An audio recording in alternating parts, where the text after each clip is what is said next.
오늘 저희들이 계시록 15장을 함께 읽고 교제하도록 하겠습니다. 15장은 한 절씩 읽으면 될 것 같아요. 길지 않기 때문에 저부터 읽겠습니다. 또 하늘에 크고 이상한 교독을 하죠. 교독. 제가 한 절 읽고 형제 자매님들이 한 절 읽고 그러는 게 좋을 것 같습니다. 저부터 읽겠습니다. 또 하늘에 크고 이상한 다른 이적을 보매 일곱 천사가 일곱 재앙을 가졌으니 곧 마지막 재앙이라 하나님의 진노가 이것으로 마치리로다. 또 내가 보니 불이 섞인 유리 바다 같은 것이 있고 짐승과 그의 우상과 그의 이름의 수를 이기고 벗어난 자들이 유리 바닷가에 서서 하나님의 검은고를 가지고 3절 하나님의 종 모세의 노래 어린 양의 노래를 불러 가로되 주 하나님 곧 전능하신 이시여 하시는 일이 크고 기이하시도다. 만국의 왕이시여 주의 길이 의롭고 참되시도다. 주여 누가 주의 이름을 두려워하지 아니하며 영화롭게 하지 아니하오리까. 오직 주만 거룩하시니이다. 주의 의로우신 일이 나타났음에 만국이 주의 경배하리라 하더라.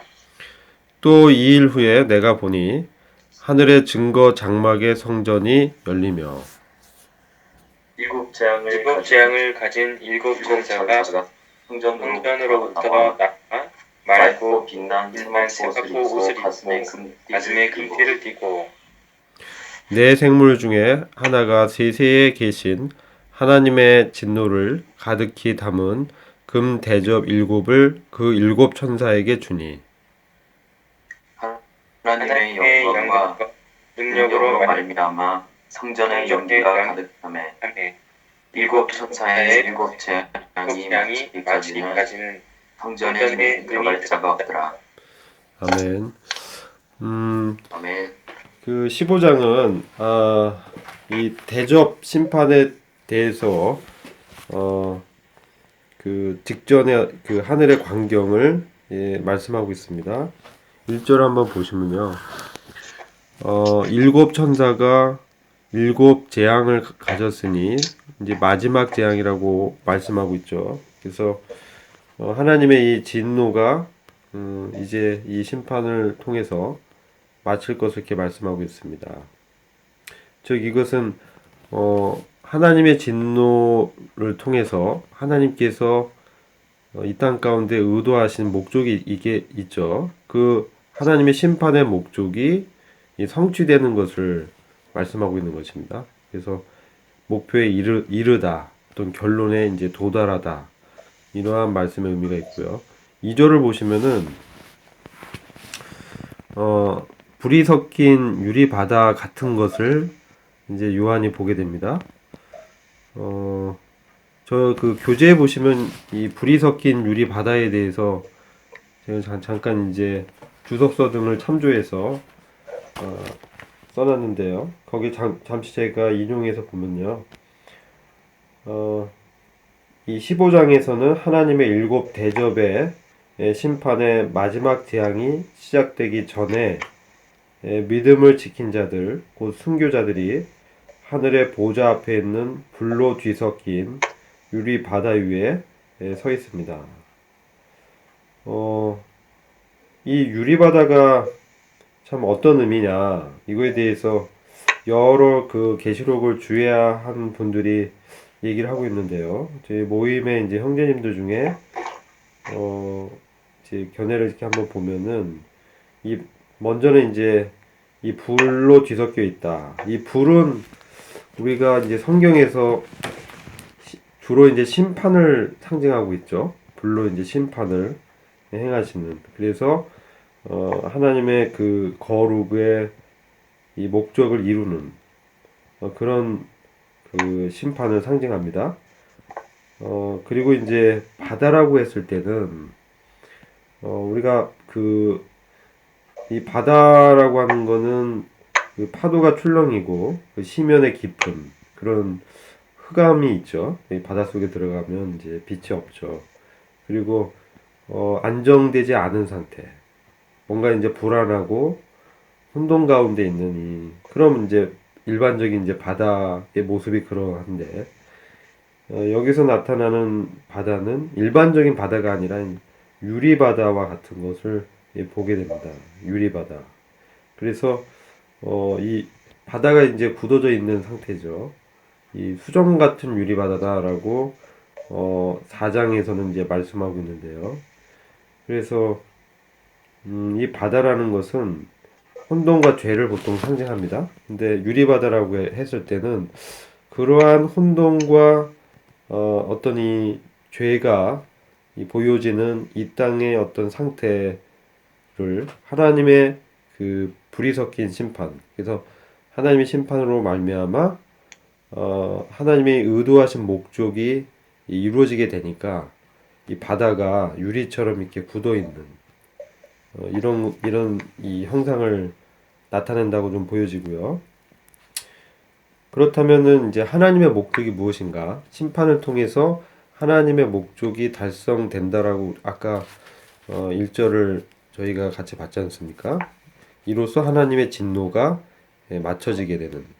그렇다면 하나님의 이 진노의 심판이 의도하는 것이 무엇인가? 이게 중요하죠. 그래서 그것을 통과해서 이긴 자들이 이제 나타나게 되고 그렇다면 하나님께서 이런 심판을 통해서 의도하는 것은 하나님의 그 의로움, 참되심, 그리고 하나님의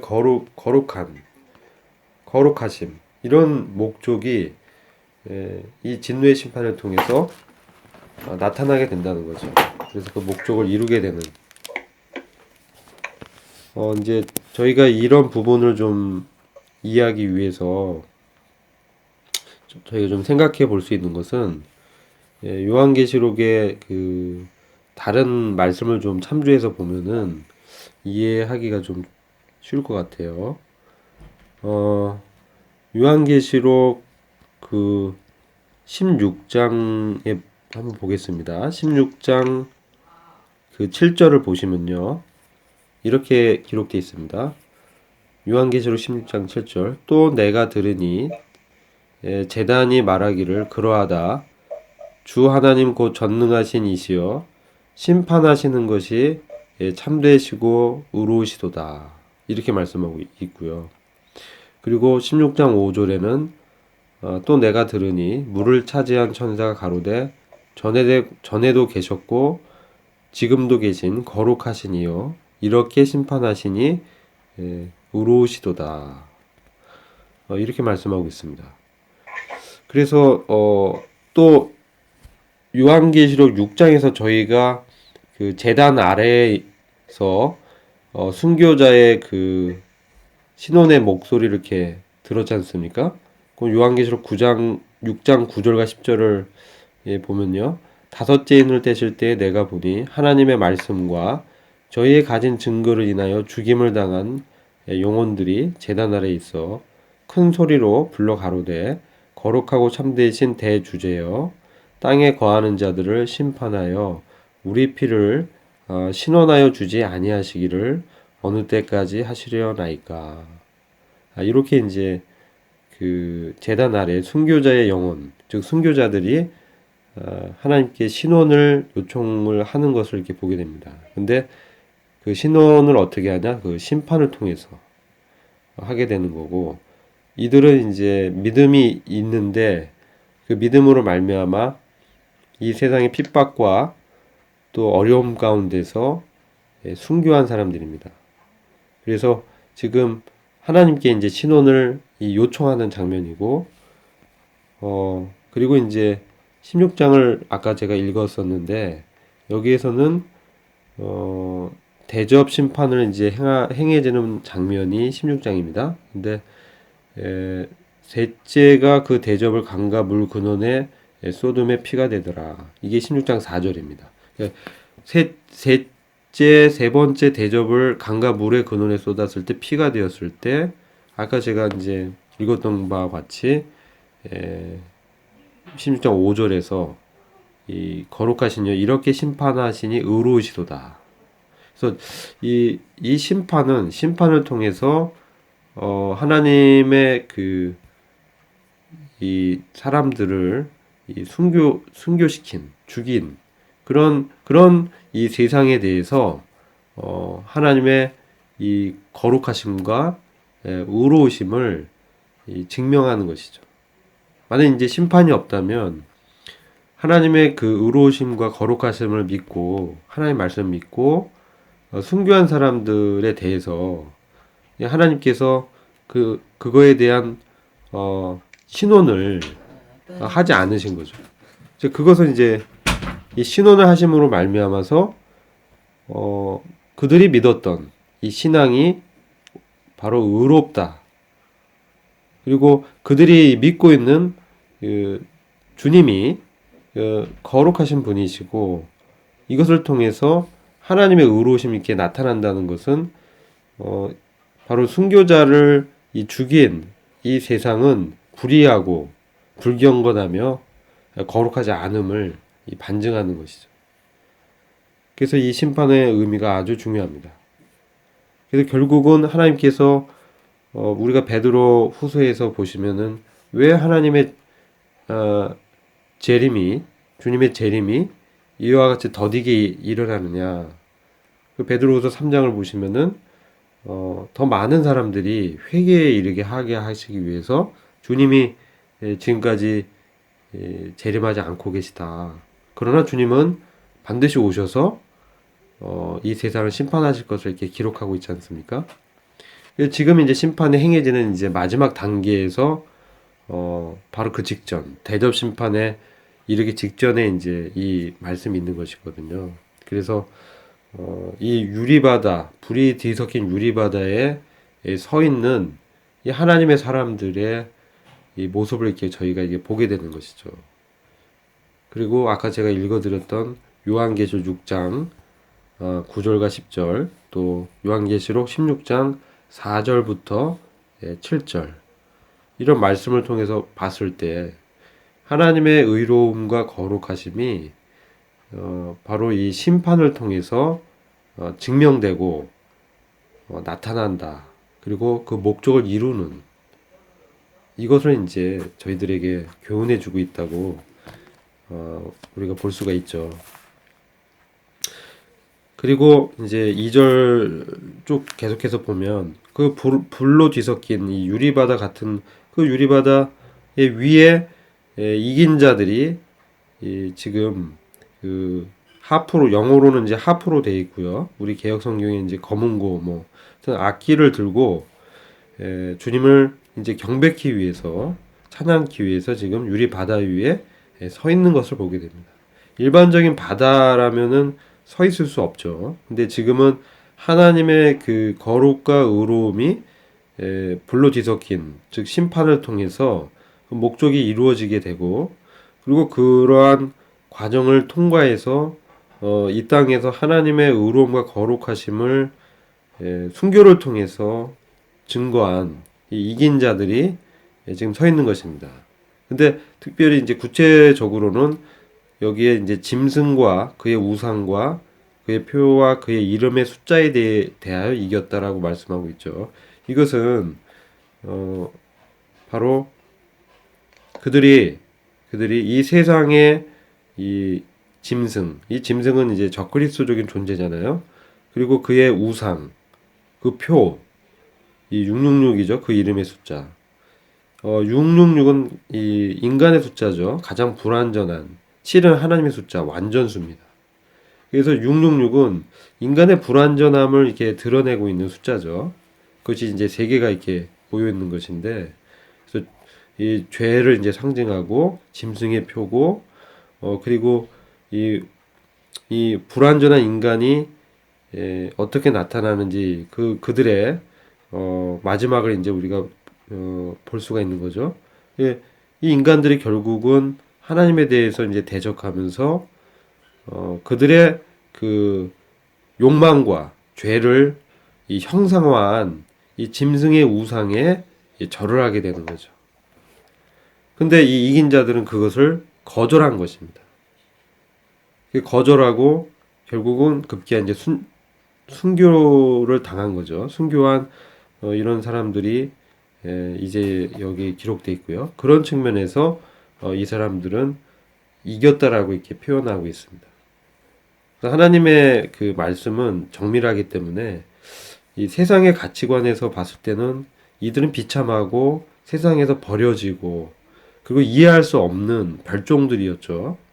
신앙을 지키기 위해서 다른 많은 사람들이 땅에 거한 자들이 우상을 숭배하고 666표를 받고 타협해서 그들의 욕망을 채우고자 하고 그들의 어떤 이 세상의 번영을 추구했던 이러한 그 현대 문명의 마지막 때에 이러한 세상을 거스러서 하나님에 대한 이 신앙으로 목숨을 잃었지만 그것은 이 신앙의 승리라는 것을 이렇게 저희들에게 보여주고 있습니다. 그래서 우리가 이제 이긴다라는 것이 또 주님의 관점에서 봤을 때는 그것이 죽음이라 할지라도 이렇게 이겼다라고 기록하고 있다는 거죠. 이거 지난 시간에도 한번 교제했던 것 기억이 납니다. 3절을 보시면 하나님의 종 모세의 노래와 어린 양의 노래를 부르며 말하기를 이 모세의 노래 그리고 이 어린 양의 노래 이것은 주님을 이제 높이는 그러한 내용이 담겨져 있는데 전능하신 그 주 하나님 주의 행하신 일이 위대하고 놀라우니 성도들의 왕이여 주의 길은 의롭고도 진실 하나이다 이렇게 기록되어 있습니다. 그래서 저는 이제 방금 흠정역으로 번역된 성경을 읽었는데요. 여기는 이제 성도들의 왕이라고 표현이 되어 있습니다. 우리 주님이 성도들의 왕이라고 호칭되고 있고 전능하시고 또 그분은 위대하고 그분의 하신 일은 놀랍다 이렇게 이제 기록되어 있는 거죠. 이 우리 개혁 성경에는 이제 만국의 왕이요 이렇게 기록되어 있습니다. 만국의 왕이시요. 둘 다 의미가 있죠. 우리 주님은 성도들의 왕일 뿐만 아니라 또한 이 만국 모든 나라의 왕이신 분이시죠. 그래서 만왕의 왕이시고 만주의 주라고 이 계시록의 그 19장을 보면 주님의 그 넓적다리에 그렇게 기록이 되어 있습니다. 그래서 주님에 대해서 이렇게 경배를 하고 있는 것을 보게 되고요. 여기서 저희가 좀 주목할 거는 우리 주님이 주님께서 전능하신 이라고 이렇게 호칭되며 그분의 일은 크고 기이하시도다 이렇게 이제 말씀하고 있다는 거죠. 그리고 크고 기이하고 그분의 그 길이 의롭고 참되시도다. 그래서 주님의 길, 주님께서 이 땅에서 가신 그 삶은 의로운 삶이고 참된 삶이라는 거죠. 그것을 어떻게 우리가 알 수 있냐?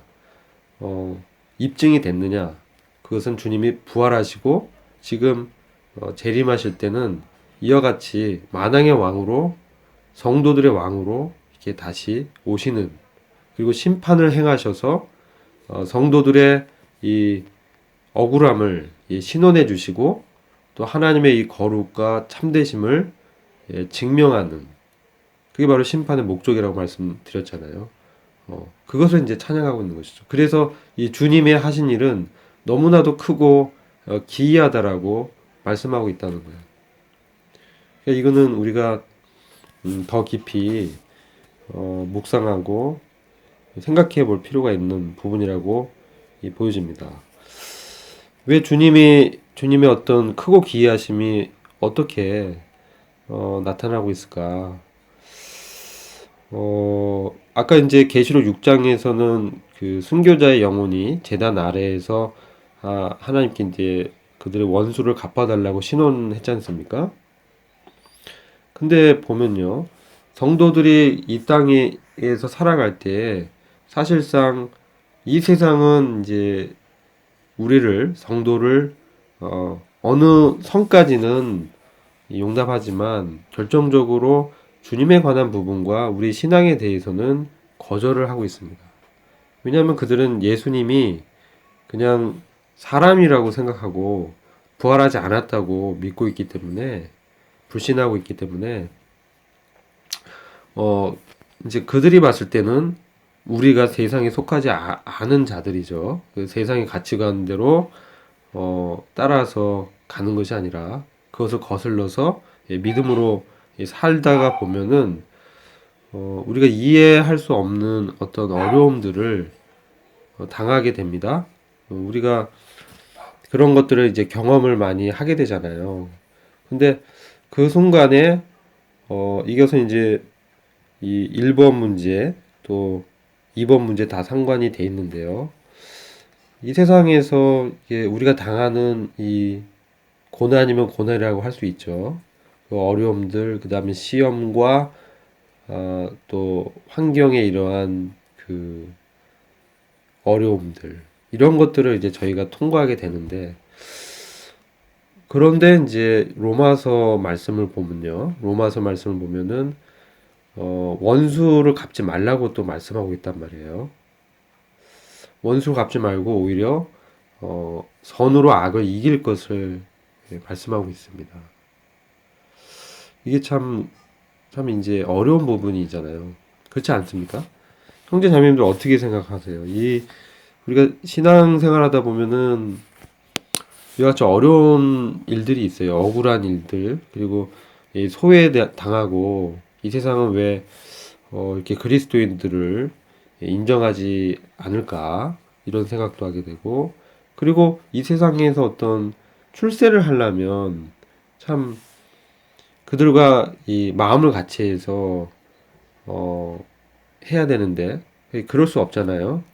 우리는 이제 그 제한적인 것 같아요. 그래서 세상이 이제 어느 선까지는 용납하지만 결정적으로는 우리를 거절하게 되죠. 그래서 세상이 우리를 이제 미워한다라고 이렇게 표현하고, 왜? 자기 것이 아니기 때문에. 세상이 자기 것들은 사랑하죠. 근데 자기 것이 아닌 것들은 미워하게 됩니다. 그들의 가치관과 문화와 철학과 그런 것들을 우리는 받을 수가 없잖아요. 그래서 주님으로 산다라는 것이 때로는 어려움을 초래하게 되는 것 같아요. 그래서 로마서 그 12장 21절이 바로 악에게 지지 말고 선으로 악을 이기라, 이렇게 이제 기록되어 있고요. 그리고 로마서 12장 16절부터 21절 말씀이 이 부분과 좀 상관이 있다고 저는 분별하는데요. 이렇게 기록되어 있습니다. 로마서 12장 16절은 서로 마음을 같이 하며 높은 데 마음을 두지 말고 도리어 낮은 데 처하며 스스로 지혜 있는 채 말라. 이게 참 어렵죠. 이 세상은 높은 것을 추구하고 성공하기 원하고 자신을 이제 나타내기 원하잖아요. 근데 또 지혜롭게 이렇게 보여지기 원하고. 근데 이 16절은 그 정반대의 말씀하고 있죠. 도리어 높은 데 마음을 두지 말고 낮은 데 처하고 스스로 지혜 있는 채 말라. 이렇게 말씀하고 있고, 아무에게 이건 결국은 이 세상에서는 죽은 자처럼 살라는 거죠. 바로 그 주님을 이렇게 의지해서 살 것을 이렇게 말씀하고 있죠. 아무에게도 악으로 악을 갚지 말아라. 복수하지 말라는 거죠. 모든 사람 앞에서 선한 일을 도모하라. 할 수 있거든 너희로서는 모든 사람으로 더불어 평화하라. 참 이게 저 같은 경우도 이제 이 사회생활 하면서 이게 참 어려운 것 같아요. 그러나 주님은 그것을 이제 말씀하고 있죠. 내 사랑하는 자들아. 이게 또 저희를 이런 어려움이 있다는 걸 주님이 다 아시기 때문에 주님께서 우리를 얼마나 사랑하시는지를 이 바울을 통해서 또 이렇게 말씀해 주잖아요. 내 사랑하는 자들아, 너희가 친히 원수를 갚지 말고 진노하시며 맡기라. 바로 이 부분이 우리가 이 요한계시록과 연결해서 주님의 크고 기이한 이 행사에 대해서 우리가 주님을 발견하고 그분의 이 크고 기이한 이 진노하심에 담겨진 하나님의 그 신원에 대해서 영적인 의미를 교훈을 우리가 지금 이 땅 가운데서 얻을 수 있는 것이죠. 그리고 주님이 주님께 맡기라는 것이죠. 그리고 원수 갚는 것이 내게 있으니 내가 갚으리라고 주께서 말씀하시니라. 언제 이제 갚느냐? 주님이 이 땅 가운데서 갚으시고요. 그분의 심판 가운데서 이와 같이 주님의 거룩과 의로운 목적을 나타내심으로 그분께서 우리의 의로움과 우리의 거룩을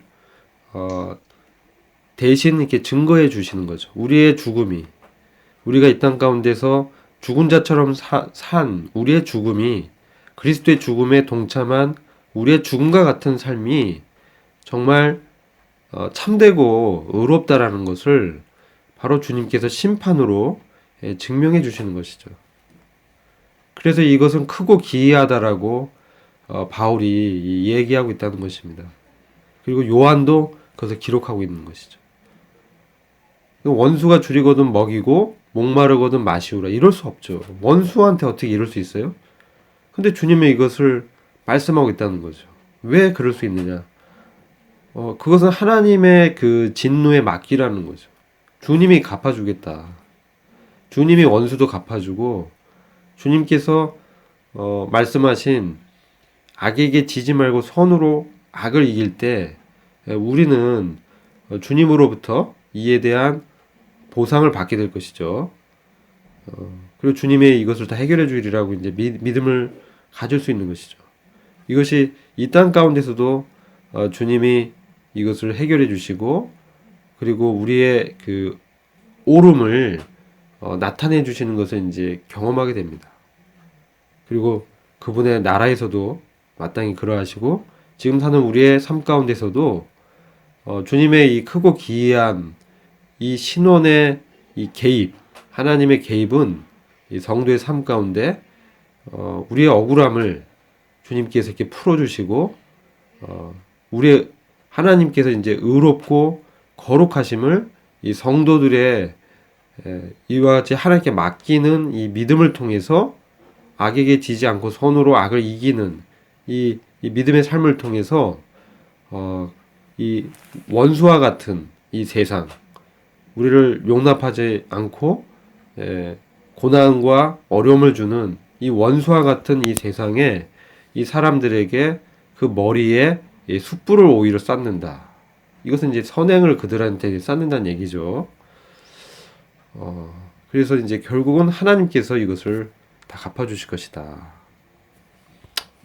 이게 참 영적으로 우리에게 참 위로가 됩니다. 로마서 11장 32절부터 36절의 말씀을 보게 되면요. 하나님의 이 기이하심이 참으로 신묘막측함을 보게 되죠. 로마서 11장 32절부터 36절 우리가 잘 아는 말씀이에요. 이것을 요한계시록 15장에 하나님의 진노의 심판과 그 불로 뒤섞인 유리바다의 심판을 통과해서 서 있는 이긴 자들의 이 의로움과 참되심을 하나님이 증명하는 이런 것들이 참으로 깊은 것이죠. 이 지혜와 지식은 인간의 생각으로는 도저히 발견할 수도 없었고 그분이 가신 길은 찾지 못할 길이고 측정도 못할 일이라는 것이죠. 그래서 바울은 이러한 하나님의 원대하신 그 경륜을 요한과 같이 이것까지 받는지 모르겠지만 그가 하나님의 이 비밀의 경륜들 교회에 나타난 주님의 그 경륜 또 그의 삶 가운데 전도의 그 여행 가운데 나타났던 하나님의 경영하심을 그가 봤잖아요. 그래서 로마서 11장 32절부터 36절을 보면은 하나님이 모든 사람을 순종치 아니하는 가운데 가두어 두심은 모든 사람에게 긍휼을 베풀려 하심이로다. 이게 이제 이스라엘이 불순종하고 또 그래서 복음이 이방인에게 증거되고 그리고 이방인이 하나님의 이제 긍휼을 은혜를 얻은 것을 이제 발견하게 되면서 유대인들이 이 질투하고 그래서 다시 이렇게 하나님의 긍휼하심 앞에 회개하고 돌이키는 그런 역사를 통해서 이방인과 유대인 모두가 모든 사람이 결국은 하나님의 이 경영하심 앞에서 그분의 뜻에 순종하게 이제 하시는 그런 하나님의 이 지혜와 지식이 있다는 것이죠. 그것을 이제 바울이 이제 찬양하고 있는 것인데 그거 까닭은 모든 사람에게 긍휼을 베풀려 하심이로다.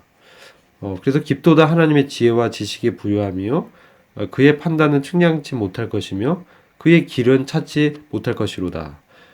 여기서도 여기 바로 하나님의 길이 나타나 있고 그리고 요한계시록 15장 3절에도 주님의 길은 의롭고도 진실하나이다. 하나님의 행사와 그분의 가신 삶, 예수 그리스도로 하나님의 아들이 이 땅 가운데서 사신 그 삶은 참으로 의롭고 진실한 삶이고 우리가 그런 길을 지금 보고 있고요. 그런 길로 이제 주님이 가신 그 길을 걸어가고 있잖아요.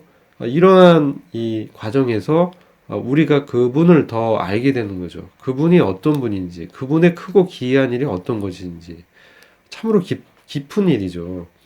그러한 이 구원의 경륜과 또 하나님의 이 능력에 의한 구속, 그 능력으로 이 세상을 심판하심으로 성도들을 신원하시고 하나님의 의와 거룩의 목적을 달성하시는 이와 같은 하나님의 크신 경륜을 보게 됐을 때 우리는 하나님을 찬양하고 우리가 그 하나님의 높으심과 위대하심을 지금 이 그종 모세의 노래와 어린 양의 노래로 부를 수밖에 없다는 거죠.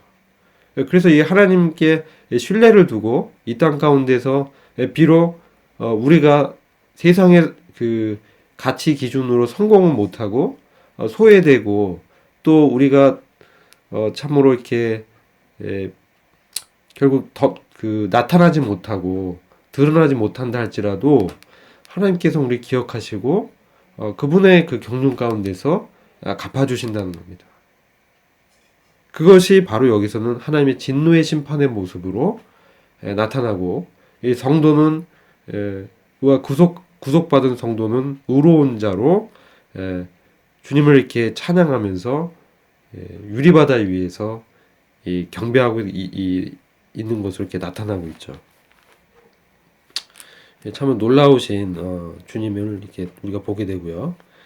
이제 4절 보면 그래서 주님의 길은 이렇게 위대하고 놀랍고 그분 성도들의 왕이시고 만국의 왕이시다. 그래서 주님의 길은 의롭고 참되다. 그러면서 4절에서 이와 같이 또 요한은 고백하고 있죠. 오 주여 누가 주를 두려워하지 아니하며 주의 이름을 영화롭게 하지 아니하리까. 오직 주만 거룩하시나이다. 모든 민족들이 주 앞에 나와 경배하리니 이는 주의 심판이 나타났기 때문이니이다. 그래서 우리는 주님을 경외할 수밖에 없다는 거죠. 그리고 주님의 이름에 영광을 돌릴 수밖에 없다. 그리고 주님만이 거룩하신 분이시다라고 고백할 수밖에 없다는 겁니다. 그리고 모든 민족들이 주님의 심판을 통해서 하나님의 거룩과 의로우심이 입증되는 거기 때문에 모두 주님 앞에 나와서 이 경배하게 하시는 이 주님의 신묘 막측하신 이 경륜을 우리가 이제 요한계시록에서 계시를 통해서 보게 되는 것입니다.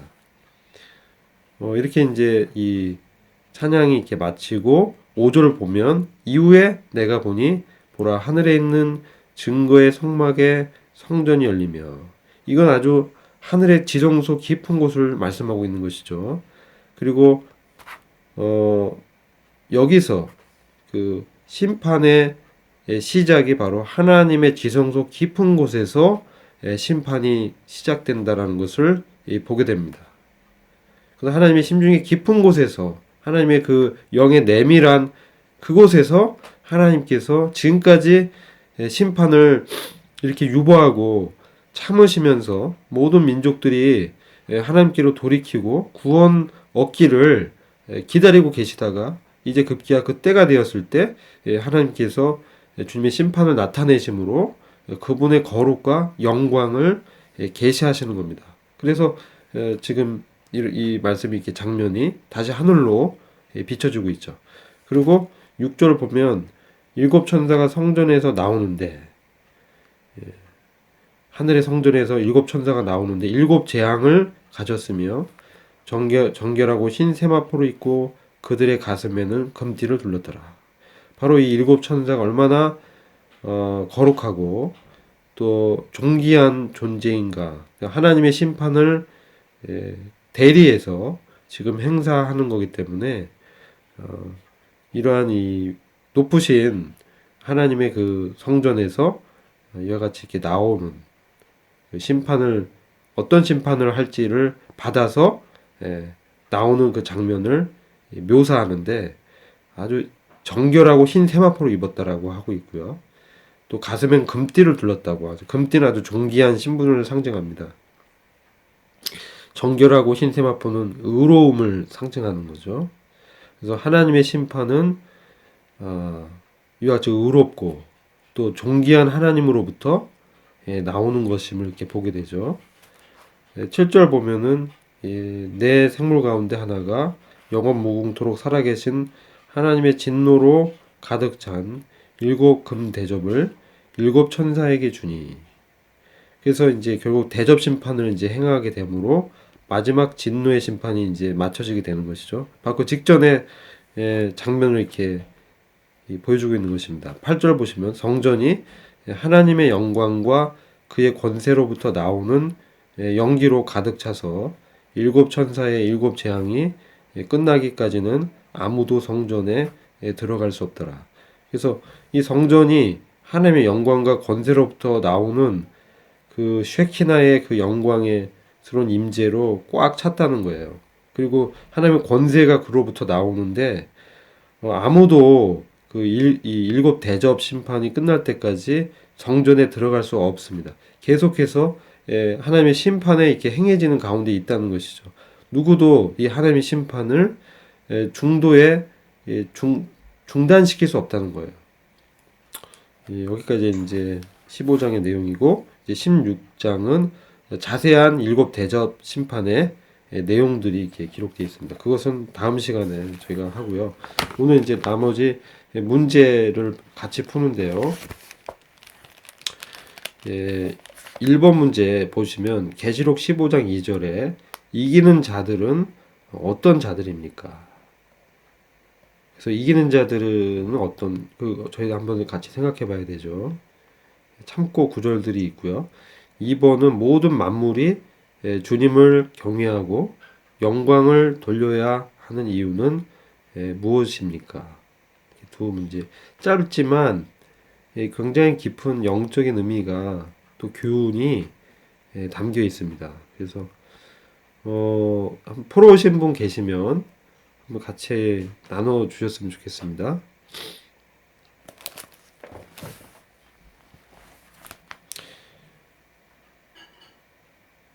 자, 먼저 15장 2절에 이기는 자들은 어떤 자들입니까?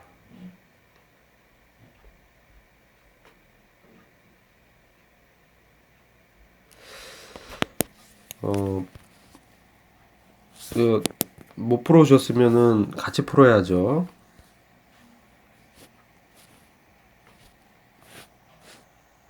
요한계시록 12장 11절 보시면 여기도 보면 여러 형제가 어린 양의 피와 자기의 증거하는 말을 인하여 저를 이기었으니 그들은 죽기까지 자기 생명을 아끼지 아니하였도다. 이 믿음 때문에 결국 죽음에 이르게 된 그런 형제들을 이렇게 말씀하고 있죠. 13장 7절도 보면 권세를 받아 성도들과 싸워 이기게 되고, 이거 짐승입니다. 짐승이 3년 반 동안에 성도들을 싸워서 이기는 권세를 이렇게 주님이 이렇게 허락하신 것이죠. 그래서 여기서 성도들을 이긴다는 건 성도들을 죽인다는 얘기입니다. 네. 네. 그리고 20장 4절을 보시면 네. 내가 내 보좌들을 보니 거기 앉은 자들이 있어 심판하는 권세를 받았더라. 이제 여기는 이제 첫째 부활의 영광에 들어가는 사람들이죠. 네. 예.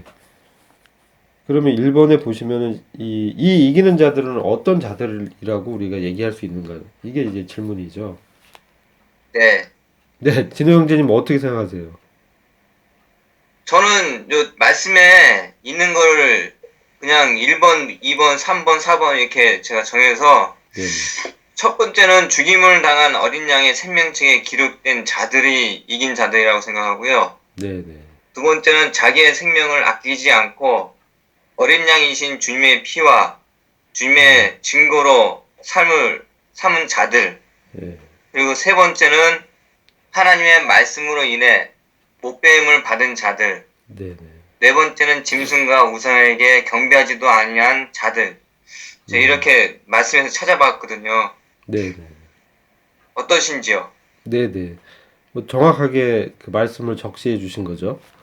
감사합니다. 아, 그런가요? 네, 네, 네, 감사합니다. 네.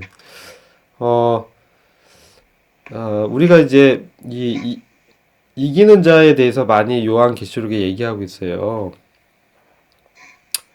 그럼 이기는 자를 이 요한은 이기는 자라고 얘기했고요. 이게 이제 사도 바울은 그 믿음을 가진 자 이렇게 얘기한 거죠. 사도 바울에게 있어서는 믿는 자. 그게 이제 요한은 이기는 자. 이렇게 얘기하고 있어요. 이게 요한일서 5장 5장에 보시면 예.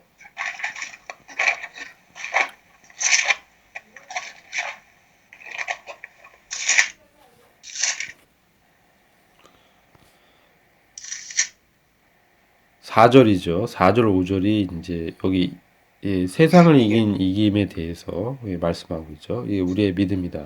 그래서 예수님이 하나님의 아들이심을 믿는 자가 아니면 세상을 이기는 자가 누구냐.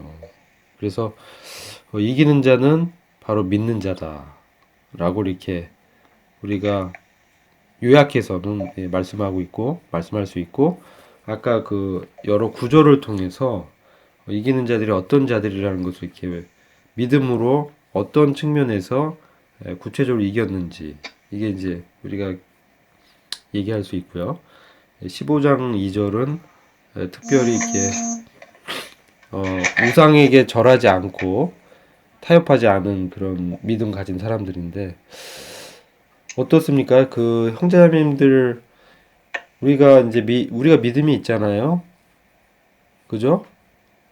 네. 네. 상효 형제님 들리십니까?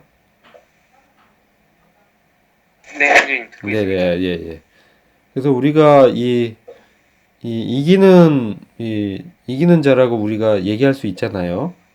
네네. 네네. 그래서 우리가 지금 이 말씀대로라면 우리가 예수님의 하나님의 아들이심을 믿고 있잖아요. 네. 그러면 우리는 세상을 이기는 자인데, 그죠? 말씀은 우리가 예수님의 하나님의 아들이심을 믿는 자기 때문에 우리는 이미 세상을 이긴 이김을 갖고 있는 자잖아요. 네. 근데 이제 그 요한계시록에 보면 이게 실질적인 측면에서 이제 어떻게 이기는 것들이 이렇게 나타나는데 어떻습니까? 이런 것이 우리의 실제 지금의 삶 가운데서 어떻게 실제화되고 적용을 어떻게 해야 되는가? 그리고 아까 이제 그 제가 좀 자세히 말씀을 드린 그 하나님의 신원이라든지 선으로 악을 이기는 그런 부분 이게 다 연관이 있다고 좀 생각하거든요.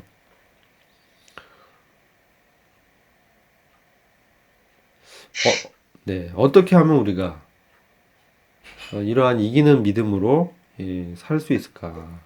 이게 저희들의 오늘 15장에서 중요한 이 교훈을 우리가 여기서 취할 수 있는 부분이라고 생각합니다.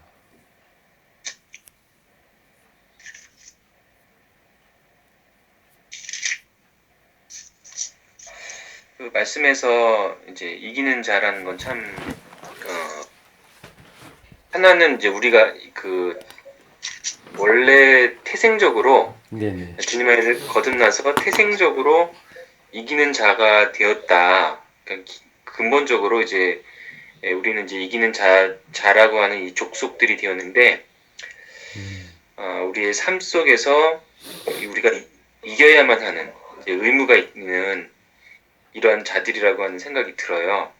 그래서 이제 뭐 다른 종교들은 이런 것을 요구하지 않을 거라고 생각이 드는데, 우리 이제 성도들은 예를 들어서 이 세상을 사랑해서 세상으로 갔다라는 그 테마가 있는데, 뭐 아나니아, 삽비라 이런 사람들도 있고, 이것이 참 본인 스스로가 내가 정말 주님 안에 있는지 아니 주님 밖에 있는지, 내가 깨어 있는지 내가 자고 있는지 본인이 이걸 알 거라는 생각이 들고, 이런 말씀들을 이렇게 볼 때 계속 이제 우리에게 우리가 이기는 자인데 내가 이기는 자의 그 위치에 있느냐라고 하는 그런 계속적인 어떤 그 도전을 주시는 그런 말씀이라고 생각이 들어요.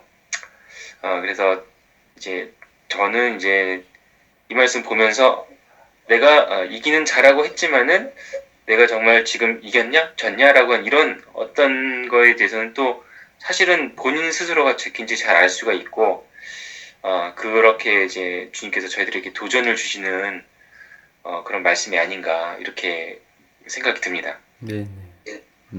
감사합니다. 하운 형제는 어떻게 생각하세요? 조금 늦게 들어오셨는데.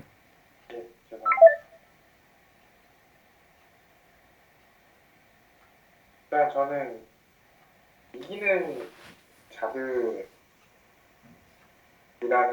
것이 이 공중의 권세 잡은 자들에게 속지 않고,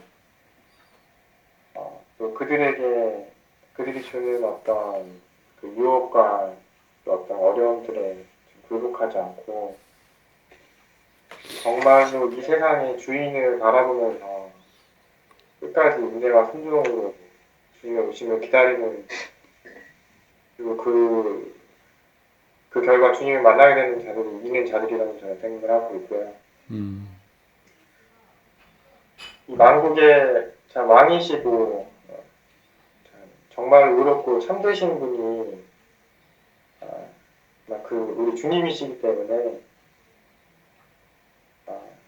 그래서 우리가 주님을 경외하고 마땅히 경외하고 영광을 돌려드리는 것이 마땅한 것임을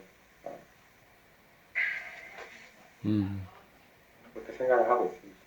알겠습니다. 독립원에 대한 답을 네네. 감사합니다. 윤영구 형제님. 예, 네네. 어, 어떻게 보십니까? 일단 이기는 자라는 게 여기 보면 이제 순교자들 나오잖아요. 네네. 네, 순교자들이 세상에서 볼 때는 그 사람들이 패배자인 것처럼 보이지만 사실 주님 편에서는 이긴 자들이었고, 결국엔 주님께서 그거를 대신 이렇게 보응해 주시는데요. 그런 것 같습니다. 우리가 세상에서 비록 손해를 보지라도 그게 우리가 지는 게 아니라 결국 주님께서 이거를 우리 대신 갚아주신다는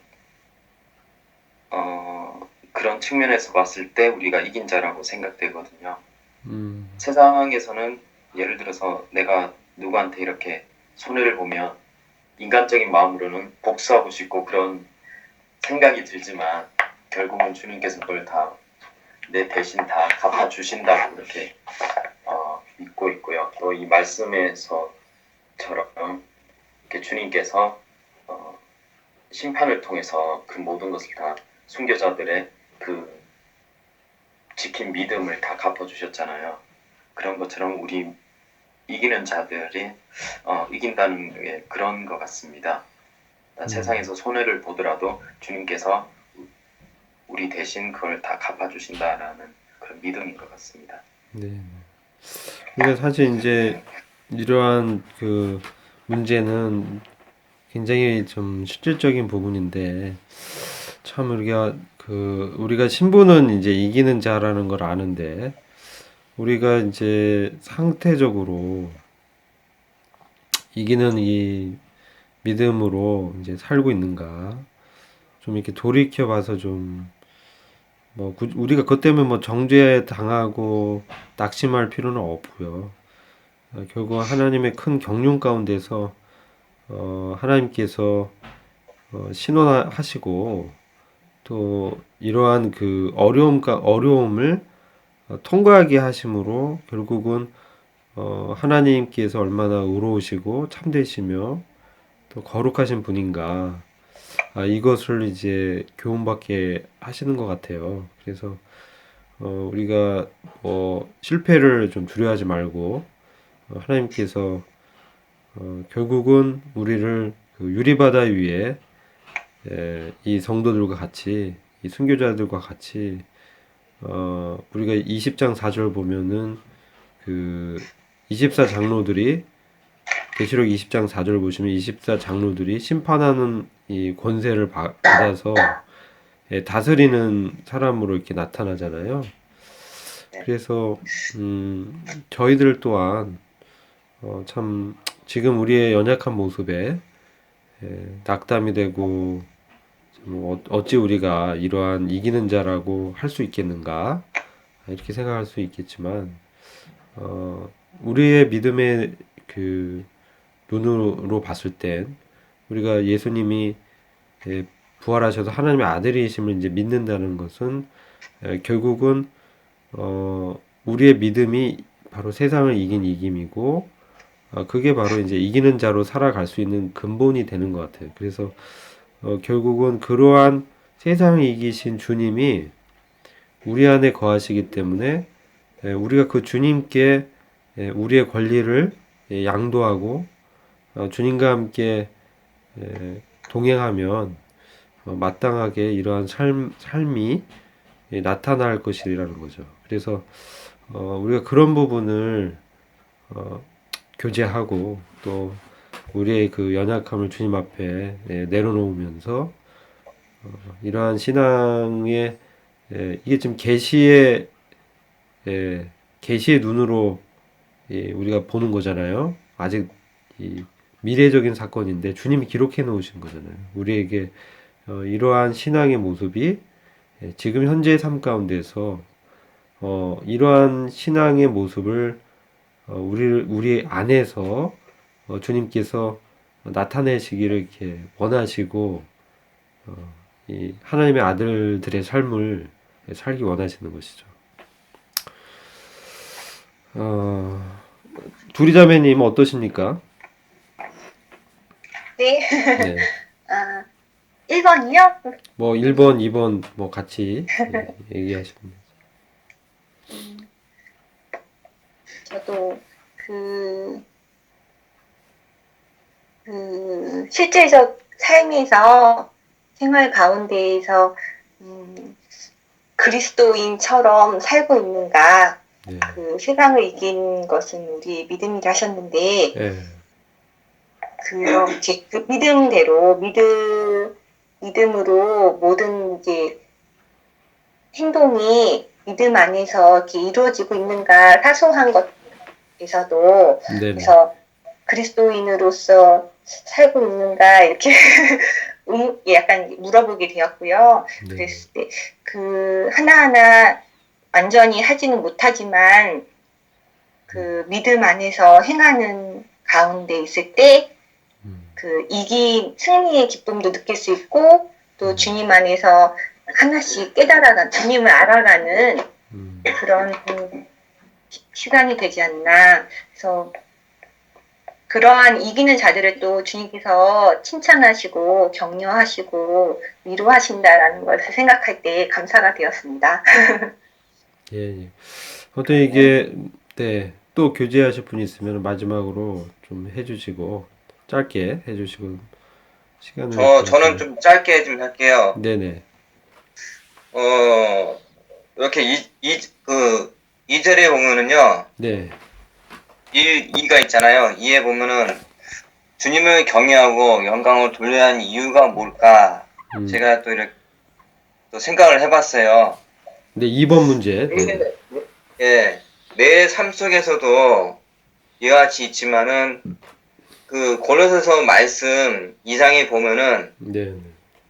2장 6절 7절에 보면은 그러므로 너희가 그리스도 예수를 주로 받았으니 그 안에서 행하되 그 안에 뿌리를 박으며 세움을 입어 교훈을 받은 대로 믿음에 굳게 서서 감사함을 넘치게 하라 이렇게 돼 있더라고요. 네네. 그러니까 이와 같이 주님을 주로 받고 내가 그 안에서 행하고 이렇게 뿌리를 박으면서 또 주님 안에 세움을 입어서 받은 대로 믿음 안에서 굳게 서서 감사함을 지금 하고 있는가? 다시금 제가 이제 이 교제 가운데서 생각을 해 보았는데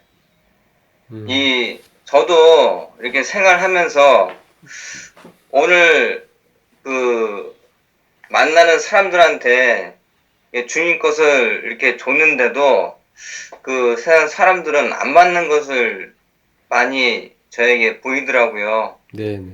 그래서 제 자신이 주님 안에서 그것을 믿음을 나타내지 않았구나. 어떻게 주님 안에서 걸어가야 될까 이 생각을 오늘 많이 하게 됐고요.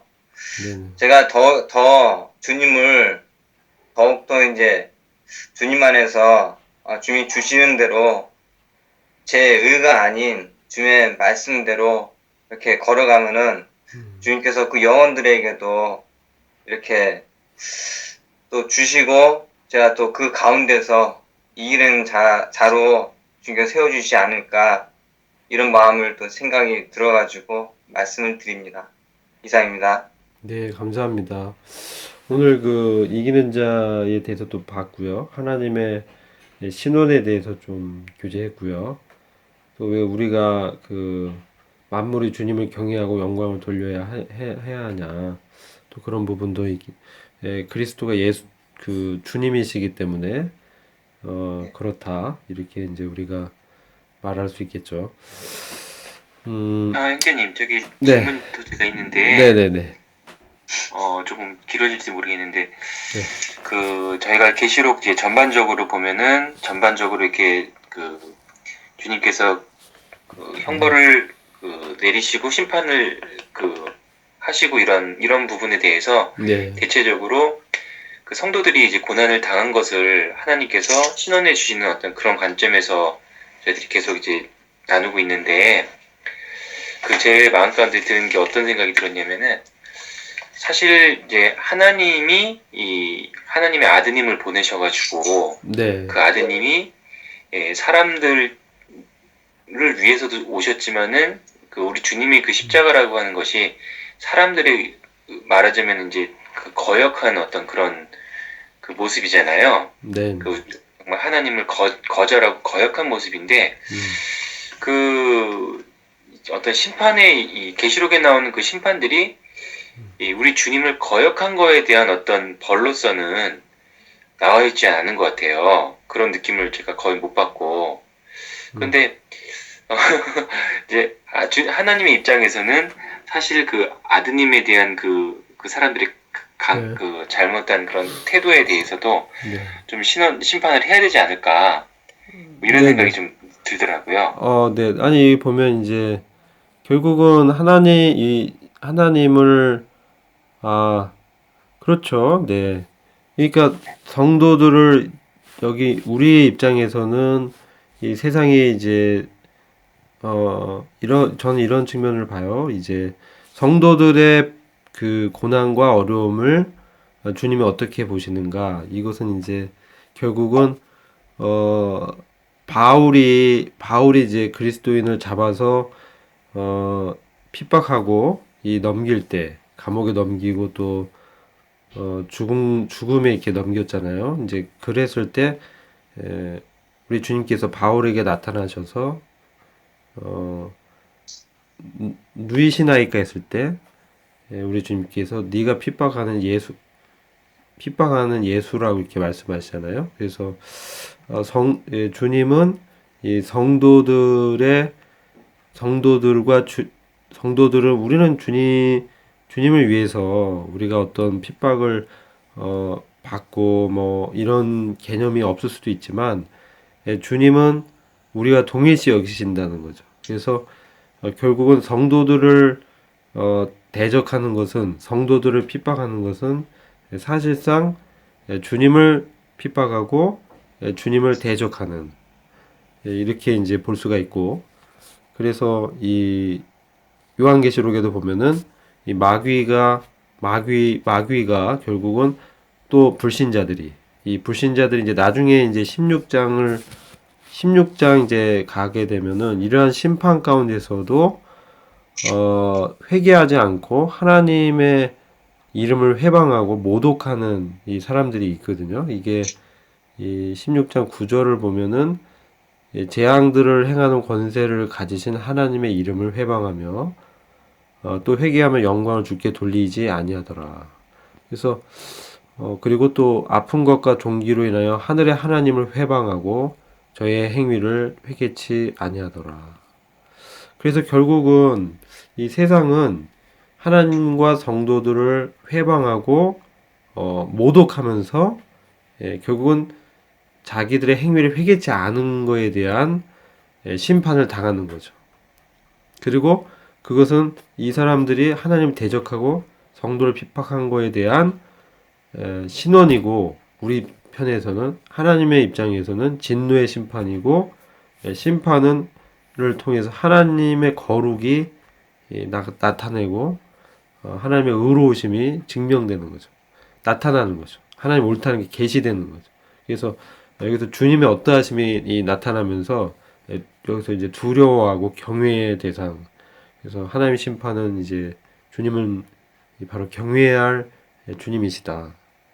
그분께서는 우리를 지으셨기 때문에 우리를 심판하시고 지금도 교회를 이렇게 판단하고 계시면서 회개시키시고 교정하고 또 그분의 능력의 이 권세로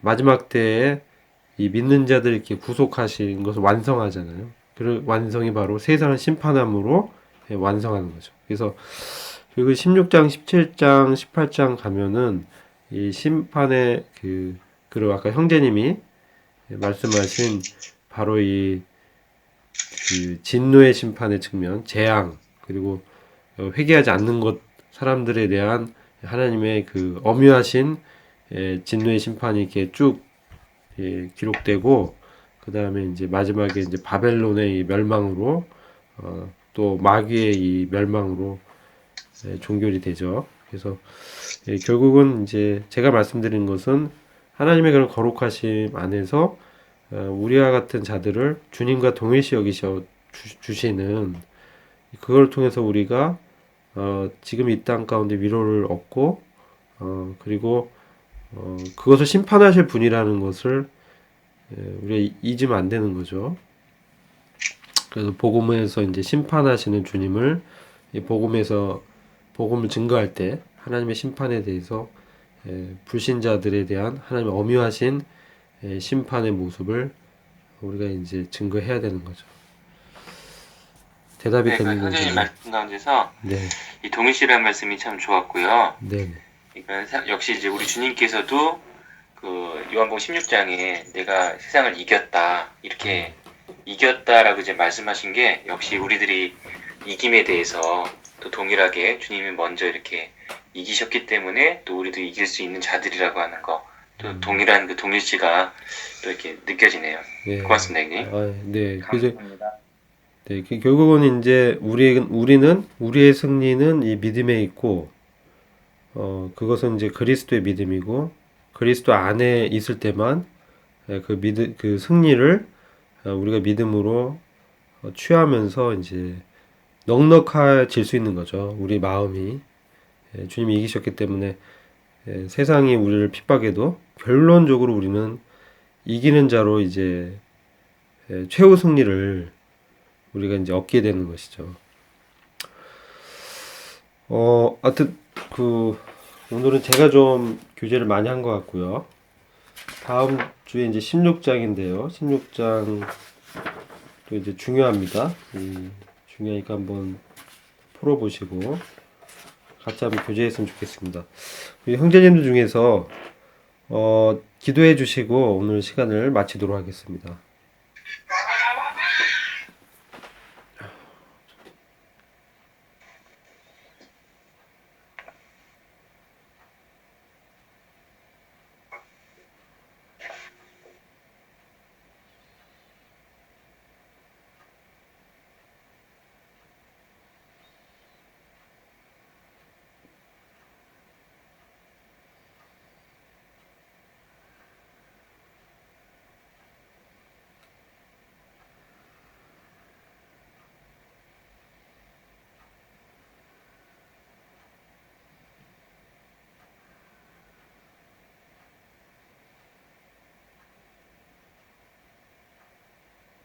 사랑과 은혜가 충만하신 아버지 하나님, 주님 오늘 또 주님의 귀한 말씀을 통해서 주님의 어떠하심을 알려주신 것을 감사를 드립니다. 아멘. 주님, 참으로 우리가 주님의 풍성하신 긍휼하심으로 말미암아 이 세상의 주인이 누구인지를 알게 되었고, 주님, 이 세상의 주인이 누구인지 우리가 알게 되어서 우리로 말미암아 이 세상 가운데 우리를 미혹하고 좀 유혹하는 것들에 때때로 넘어질 때도 있지만, 그래도 우리가 참 주님께서 주신 그리스도 이름을 붙잡고 우리가 이길 수 있도록, 이 세상을 이길 수 있도록 우리에게 참 큰 영광과 권세를 또 허락하신 주님의 큰 은혜에 주님께 감사를 드립니다. 아멘. 주님, 언제나 참 우리는 이 세상을 이길 수가 참 없는 자지만 우리 안에 참 주님이 주신 그 귀한 영과 주님의 이름으로 말미암아 우리가 주님과 함께 이 세상을 이기고 주님과 함께 주님이 우리를 위해 참 만들어 놓으신 곳에서 지낼 수 있는 그런 자로 우리를 받아주시고 인도하시는 주님께 감사를 드립니다. 아멘. 오늘 또 이렇게 주님께서 풍성한 교제를 허락해 주셔서 주님께 감사를 드립니다. 아멘. 존귀하신 우리 주 예수 그리스도 이름으로 기도했습니다. 아멘. 아멘. 네. 수고 많으셨습니다. 감사합니다. 네. 안녕히 계세요. 네. 네. 아. 안녕히 계세요.